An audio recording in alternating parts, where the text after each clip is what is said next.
Lindsay. My name is Zach. We're from Pittsburg, California. So before, we used to have a closed off, outdated kitchen back from the 70s, outdated cabinets, outdated bathrooms. Yeah, it's time to change it out.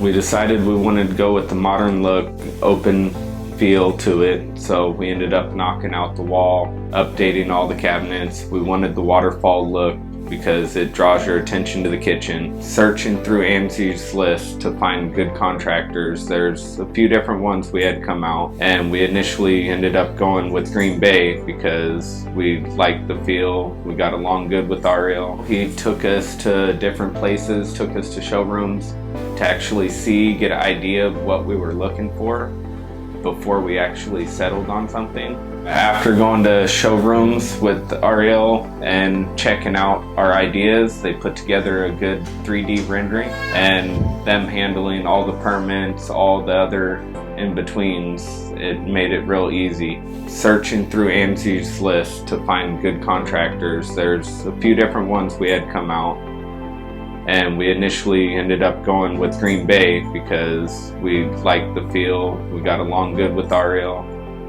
He is more of a people person. You could really get along and understand him, and he didn't seem like he was out to just land the contract. He seemed like he really wanted to put the time and attention into it. I definitely recommend Green Bay for another project if down the line I do decide to, because they're very easygoing, good to get along with. They're wonderful on communication, and they're very trustworthy with everything and clean. Made it smooth, easy process.